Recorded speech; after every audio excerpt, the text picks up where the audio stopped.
Hi friends, చూసారా ఉలవలు అన్నమాట. ఉదయం నానబెట్టాను.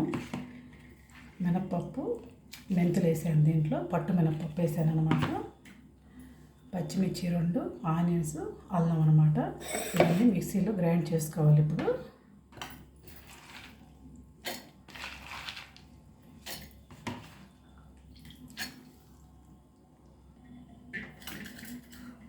పచ్చిమిర్చి, ఆనియన్స్, అల్లము,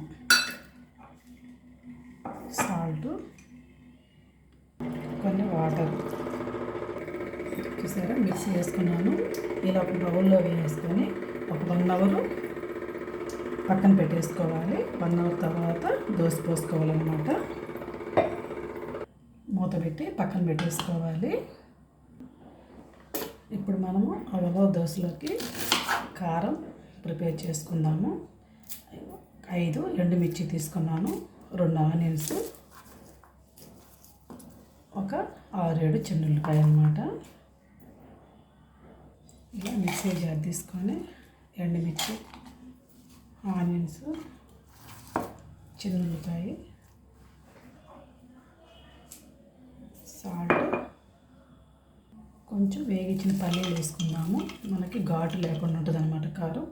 అలాగే వాటరు. ఇప్పుడు గ్రైండ్ చేసుకుందాం మొత్తం. చూసారా కారం రెడీ అయిపోయింది దోశలోకి. ఇది కూడా ఇలా తీసి పక్కన పెట్టేసుకుందాము. మనకి దోశలో కారం రెడీ అయిపోయింది. నెక్స్ట్ దోశ అన్నమాట వేద్దాము. ఇప్పుడు దోశ వేసుకుందాము. ఉలవలు, మినప్పప్పు, మెంతులు అన్నమాట. సారీ అండి, నిన్న నేను రాగి దోశలో బియ్యం అని చెప్పాను. బియ్యం అసలు వేయలేదు, నేను మినప్పప్పే వేసాను అన్నమాట. నేను రాయటం అలా రాశాను.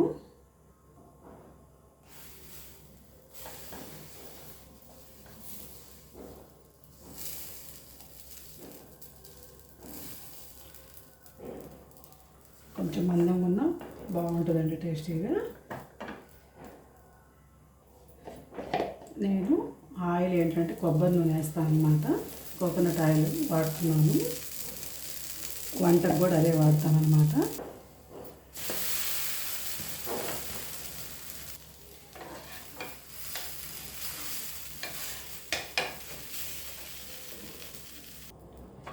చూసారా మనకి దోశ రెడీ అయిపోయిందన్నమాట. ఈ దోశ పల్లీ చట్నీ చాలా టేస్టీగా ఉంటుంది. ఓకే, ట్రై చేయండి.